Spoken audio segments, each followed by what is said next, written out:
Hello friends, இன்னைக்கு நம்ம பார்க்க போகிறது ஜாப்பனியன் மீ சீரீஸான Re:Zero சீசன் 3 எபிசோட் 2 தான் இன்னைக்குள்ள வீடியோவில் பார்க்க போகிறோம். இந்த எபிசோட்ல இருந்து கதை சும்மா வேற லெவலில் வெறித்தனமாக போக ஆரம்பிக்கும். விச் ஆஃப் ராத் பண்ணுற சில விஷயங்கள் மட்டும் கொஞ்சம் கிறுக்குத்தனமாக இருக்கும். அப்படிங்கிறதுனால சில விஷயங்களை என்னால் எக்ஸ்பிளைன் பண்ணுறதுக்கு கஷ்டமாக இருக்கும். ஸோ கொஞ்சம் பார்த்தே புரிஞ்சுக்கோங்க. சரி வாங்க நம்ம இன்னைக்குள்ள கதைக்குள்ளே போகலாம். இன்னைக்கு நம்ம பார்க்க போகிறது Re:Zero சீசன் 3 எபிசோட் 2. ஒரு வருஷம் கழிச்சு ஃபர்ஸ்ட் டைமா நம்ம ஹீரோ இறந்து திரும்பவும் டைம் லோப் ஆகுது. ஃபர்ஸ்ட் எடுத்தோடனே நம்ம ஹீரோக்கு அது புரியல. அதுக்கப்புறமா தான் என்ன நடந்துச்சுன்னு ஞாபகமே வருது. இந்த கான்வர்சேஷன் இது ஆல்ரெடி நடந்திருக்கு அப்படின்னா நான் இறந்து போனேனா? ஆமா. ஹே பேட்ரிஸ் அப்படின்னு நம்ம ஹீரோ கூப்பிட்டுட்டு இல்ல வேணாம் அப்படின்னு யோசிச்சுட்டு பேட்ரிஸை விட்டுட்டு எம்லியோவை பத்திரமா பாத்துக்கோ, நான் போய் ஸ்வீட்டை வாங்கிட்டு வந்தேன் அப்படின்னு நம்ம ஹீரோ போறோம். நாங்கள வெயிட் பண்ண வைக்க விரும்பல. ஃபாஸ்டா ஓடி போய் வாங்கிட்டு வர நம்ம ஹீரோ ஓடவும் சுபாரு கேர்ஃபுல்லாரு அப்படின்னு எம்லியா சொல்லி அனுப்புறேன். எனக்கு எதுவும் ஆகாது அப்படின்னு நம்ம ஹீரோ சொல்றான். நம்ம ஹீரோ சொல்லாமலேயே ஏதோ பிரச்சனை அப்படின்னு எம்லியா புரிஞ்சுக்கிற கடத்தி வச்சிருக்கிற அந்த பையனை ஃபர்ஸ்ட் நம்ம ஹீரோ போய் காப்பாத்த போறான். அந்த சின்னாச் பிஷப் ராத் இந்த இடத்துல இல்லையே நம்ம ஹீரோ பார்த்துட்டு லோஸ் பண்ணி ஓகே தானே நம்ம ஹீரோ கேட்கறான். டீனாக்கு நான் ப்ராமிஸ் பண்ணியிருந்தேன் டீனா அப்படின்னு கேட்கவும் அவளுக்கு எதுவும் ஆகாது நம்ம ஹீரோ சொல்றான். அந்த பையன் பயந்து கால் நடுங்கவும் நம்ம ஹீரோக்கு பயந்து கால் நடுங்குது. அவன் வாமிட் எடுத்தா நம்ம ஹீரோவோ வாமிட் எடுக்கிறான். கைண்டா இருக்கான அந்த ராத் வந்து நம்ம ஹீரோவை பிடிச்சி சங்க நெரிச்சு கொல்ல பாக்குறான். இந்த மாதிரி கைண்டானவன் இருக்கிறது நினைச்சு நான் சந்தோஷப்படுறேன். மென்டல் மாதிரியா ஏதோ நிறைய டைலாக் பேசுறேன். நம்ம ஹீரோ கழுத்தை நெரிக்கவும் அந்த சின்ன பையனுக்கும் கழுத்து நெறிஞ்சு அந்த பையனும் சேர்த்து இறந்து போறான். அந்த சின்ன பையன் கண்ணை அவா லிக் பண்றது நம்ம ஹீரோவோ ஃபீல் பண்றான். எனக்கு ரொம்ப பயமா இருக்கு, என் பாடி ரொம்ப கோல்டா ஃபீல் ஆகுது அப்படின்னு சொல்லி நம்ம ஹீரோ ஒரு மாதிரி ஆகுறான். டெத்து தான் அவனுக்கு லவ்னா என்னங்கிறத டீச் பண்ணு அப்படின்னு சொல்லி அவ சைக்கோ மாதிரி பேசிக்கிட்டே இருக்கா.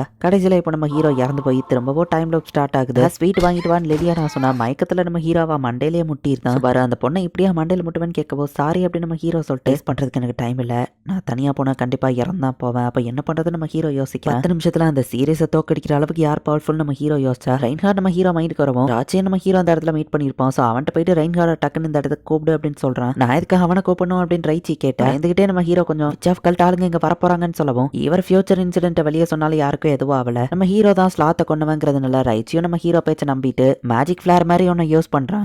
பார்க்க அது எவ்வளவு அழகா இருக்குது அப்படின்னு சொல்லி சீரிஸ் வழக்கம் போல எல்லாருக்கிட்டையும் பேச ஆரம்பிக்கிறா. யார் அவளை பார்க்காதீங்க நம்ம ஹீரோ கத்திட்டு இருக்கான். அந்த ரெண்டு பேரும் எல்லாரோட அட்டென்ஷனையும் எப்படி கொண்டு வந்தாங்க பாருங்களேன் அப்படின்னு சொல்லி அவங்க சொல்லவும் இப்போ நம்ம ஹீரோ கண்ணும் ரெட் ஆகுது. என்னோட பேரு சீரிஸ் சின்னார்ஜ் பிஷப் ராத் அப்படின்னு சொல்லி அவ எக்ஸ்பிளைன் பண்ணிட்டு இருக்கவும் எல்லாரும் கைத்தறி பார்த்துட்டு இருக்காங்க. ஸோ இதுக்காக தான் இவன் என்ன மனக்கிட்டு கூப்பிட்டானா கரெக்டான டெசிஷன் தான் அப்படின்னு இப்போ ரெயின்ஹார்ட் அந்த இடத்துக்கு வந்துருத்தான். நம்ம ஹீரோவையோ ரைச்சியோவும் வந்து ரெயின்ஹார்ட் டச் பண்ணவுமே அவங்களோட கண்ணு நார்மல் ஆகுது. அவகிட்ட பீப்புளை பிரெயின் வாஷ் பண்ற பவர் இருக்கு அப்படின்னு நம்ம ஹீரோ எக்ஸ்பிளைன் பண்றான். நீ அந்த ஃபேமஸான மாஸ்டர் ஸ்வாட்ஸ்மேன் தானே வா கேட்கவும் அஃபிஷியலா அந்த டைட்டில் எங்க அப்பா எனக்கு இன்னும் தரல அப்படின்னு ரெயின்ஹார்ட் சொல்றான். மின்னல் வேகத்துல இப்போ ரெயின்ஹார்ட் போயிட்டு அவளை அட்டாக் பண்ண ஆரம்பிக்கிறான். நீ உண்மையிலேயே ரொம்ப சூப்பர் ஸ்ட்ராங்கா இருக்க, எனக்கு ரொம்பவே வலிக்குது அப்படின்னு சொல்லி அதையும் அவ என்ஜாய் பண்ணி வாங்கிட்டு இருக்கா. உன்கிட்ட இவ்வளவு ஸ்கில்ஸ் இருக்கு, பட் அதை நீ ஈவல்காக யூஸ் பண்றியா அப்படின்னு சொல்லி ரெயின்ஹார்ட் சொல்றான். இங்க நம்ம ஹீரோவை போயிட்டு அந்த குட்டி பையனை காப்பாத்திருந்தான். அவளை கொல்லுங்க அப்படின்னு சொல்லி மொத்த கூட்டமும் இப்போ ஒன்னா சேர்ந்து பைத்திய மாதிரி கத்திட்டு இருக்கு. எல்லாரும் ஒத்துமையை எவ்வளவு எவ்வளவு பாசத்தை காட்டுறாங்க பத்தியா அப்படின்னு சொல்லி அப்பவா வா பைத்திய மாதிரி பேசிட்டு இருக்கா. நான் உனக்கு வார்னிங் கொடுக்குறேன், என்ன மாதிரி மத்த சின்ன பிஷப்லாம் ஈஸியா இருக்க மாட்டாங்க அப்படின்னு வா சொல்றா. ஏதோ தப்பா இருக்கே நம்ம ஹீரோ யோசிச்சு ரெயின்ஹார்ட் வெயிட் பண்ணு அப்படின்னு நம்ம ஹீரோ சொல்ல வரதுக்குள்ள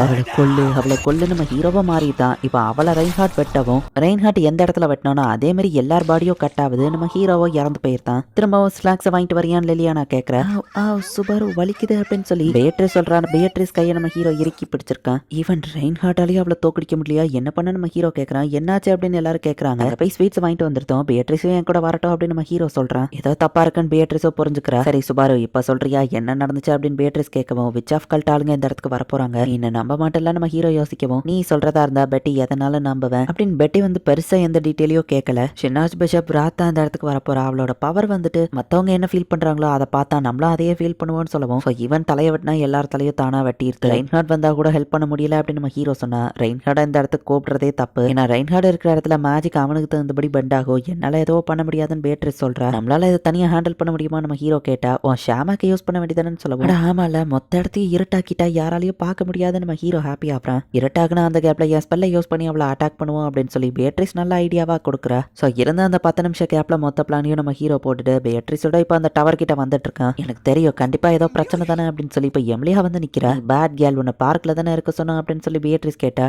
சுபாரு முகத்தை பார்த்தாலே தெரிஞ்சது ஏதோ பிரச்சனைனா அதான் அவங்கள ஃபாலோ பண்ணி வந்தேன். நீங்க பேசினதை கேட்டேன். விச் ஆஃப் கல்ட் வராங்க, அது என்னோட பிரச்சனையும் தான். ஸோ நானும் ஹெல்ப் பண்ணுவேன் எம்லியா சொன்னா. நம்ம ஹீரோவில் முறைச்சிட்டு இருக்கான். நான் தப்பு பண்ணு, நீ என்ன திட்டு, அதுல ஒரு நியாயம் இருக்கு. இப்போ எதுக்கு என்ன முறைச்சிட்டு இருக்க அப்படின்னு எம்லியா கேட்குற. ஒவ்வொரு தடவையும் என்ன ப்ரொடெக்ட் பண்றதுக்காக நீ எவ்வளவோ கஷ்டப்பட்டுட்டு இருக்க, பதிலுக்கு நானும் உன்னை ப்ரொடெக்ட் பண்ணணும்னு நினைக்கிறேன். ஸோ ப்ளீஸ் என்ன அலோவ் பண்ணுன்னு எம்லியா கேட்கவும் அவ சொல்றது கரெக்ட் தான். ஹெல்ப் இருந்தா நமக்கும் நல்லதான் பியட்ரிஸ் சொல்றா. சரி நம்ம ஹீரோ ஒத்துக்கிட்டா. அந்த டவர் மேல தான் அவ வருவா. நம்ம ஹீரோ சொல்லவும் சீரியஸ் வெளியே வந்து அடுத்த செகண்ட் எம்லியா அட்டாக் பண்றா. நான் எதுவும் தப்பு பண்ணிட்டேன், அவளை அட்டாக் தானே பண்ணணும்னு எம்லியா கேட்கறேன். மக்கள்லாம் ஆல்ரெடி சேஞ்ச் ஆயிட்டாங்க. சுபாரு உன்னோட ஷாமாக்கு இந்த இடத்துல ஒர்க் ஆகாது, மேஜிக் ஸ்பெல் இல்ல, இது ஒரு கர்ஸ். ஸோ அவ இவங்களை கண்ட்ரோல் பண்ணலன்னு பியட்ரிஸ் சொல்றா. எனக்கு வலிக்குது வலிக்குது வலிக்குது, அந்த ஈவில் கேல நான் ஸ்மெல் பண்றேன். ஹஸ்பண்டை கொலை பண்ண அந்த ஈவில் வச்சு நீ தானே டீமன். பேரு சீரியஸ் சின்னார்ச் பிஷப் ராத் உன்னை கொல்லாம விட மாட்டேன் அப்படின்னு எம்லியாவை பார்த்தா டென்ஷன் ஆகுபோ. இதுக்கு முன்னாடி இவ இவ்வளோ டென்ஷன் ஆனதுலயே நம்ம ஹீரோ பாக்குறான். என் ஹஸ்பண்டை இழக்கிறதுக்கு காரணம் நீ தான், நான் கஷ்டப்படுறதுக்கு கூட நீ என்ன நிம்மதியாக இருக்க விட மாட்டேங்கிற அப்படின்னு சொல்லி அவள் லூஸ் மாதிரி பேசுறா. பதிலுக்கு நான் உன்னையவோ கொல்லாம விட மாட்டேன்னு அவளோட டார்கெட் எம்லியாவா மட்டும்தான் இருக்கு. நீ என்ன பேசுறனே புரியல அப்படின்னு சொல்லி எம்லியாவும் பதிலுக்கு ஃபைட் பண்ணிட்டு இருக்கா. ஸோ எம்லியா இந்த இடத்துல அவளுக்கு ஈக்குவலா ஸ்ட்ராங்கா தான் ஃபைட் பண்ணிட்டு இருக்கா. பாதிக்கப்பட்ட அந்த மக்கள்லாம் நம்ம ஹீரோவையோ பியட்ரிஸையோ அப்படியே சுத்து போட ஆரம்பிக்கிறாங்க. டக்குன்னு பேக்கோட மேஜிக் யூஸ் பண்ணி நம்ம ஹீரோ அப்படியே பறந்த அந்த இடத்துல இருந்து தப்பிச்சு போயிருந்தான். அண்ட் முக்கியமா அந்த டவருக்குள்ள கடத்தி வச்சிருக்கிற அந்த குட்டி பையனையும் போய் இவங்க போயிட்டு காப்பாத்துறாங்க. டீனா அப்படின்னு அந்த பையன் சொல்லுவான். அவளையோ காப்பாத்தலாம் அப்படின்னு நம்ம ஹீரோ சொல்றான். என்னோட விராத் என்னன்னு இப்ப நீ பாப்பா அப்படின்னு சொல்லி ஃபிளேம்ஸை வச்சு எம்லியாவை அட்டாக் பண்ண அவ ரெடி ஆகும். எம்லியாவும் ஐஸ் மேஜிக்கை வச்சுக்கிட்டு ரெடியா நிக்கிறா. அவர் தான் எனக்கு இது எல்லாத்தையும் கொடுத்தாரு, என்கிட்ட இருந்து அதை நீ பறிக்க பாக்குறல அப்படின்னு சொல்லி சீரியஸ் பேசுற எதுவும் நமக்கு லாஜிக்கலா புரியாத மாதிரி தான் இருக்கு. எம்லியாவும் அவ அட்டாக்க மீறி அவளை அட்டாக் பண்ணலான்னு கிட்ட போனா பார்த்தா அந்த டீனாங்கிற பொண்ணு அவ புடிச்சு வச்சிருந்திருக்கா. டீனாவை ஷீல்டா யூஸ் பண்ணுவான். அட்டாக் பண்றதை எம்லியா நிறுத்தினா அந்த கேப்ல இப்ப எம்லியாவை அவ அடிச்சு போட்டுறதா. ஃபிளேம்ஸை யூஸ் பண்ணி எம்லியாவை எரிக்கவும் நம்ம ஹீரோ போலான்னு பார்த்தா பியட்ரிஸ் தடுக்கிறா. நல்ல வேளை நான் டயத்துக்கு வந்துட்டேன். சின்னார்ச் பிஷப் கிரீடிப்பா அந்த இடத்துல வந்து நிக்கிறான். நான் இப்ப இவளை திரும்பவும் கொண்டு போய்க்கிறேன். கல்யாணம் பண்ண போற பொண்ணு நான் தானே பொறுப்பா பாத்துக்கிடணும். நான் தான் சின்னார்ச் பிஷப் கிரீட். என் பேரு ரெகுலஸ் கார்னியஸ். இவளை என்னோட 79th ஒய்ஃபா ஆக்கிக்கிறேன் அப்படின்னு நம்ம சொல்றான். இந்த இடத்துலயே இந்த எபிசோட் முடியுது. கிரேடு கரெக்டான டயத்துக்கு வந்து எம்லியாவை காப்பாத்திட்டான். பட் இருந்தாலும் தன்னோட 79th ஒய்ஃபா அவளை ஆக்கிக்கிட போறேன் அப்படின்னு சொல்லிட்டு எமிலியாவை கடத்திட்டு போகிறதுக்கு தான் அவன் வந்திருக்கான். அதுவும் இப்போ நம்ம ஹீரோ கண்ணு முன்னாடியே என்ன நடக்க போகுது அப்படின்னு நெக்ஸ்ட் எபிசோட் பார்த்து தெரிஞ்சுக்கோங்க. தேங்க்யூ ஃபார் வாட்சிங். Bye guys. நெக்ஸ்ட் எபிசோடில் மீட் பண்ணலாம்.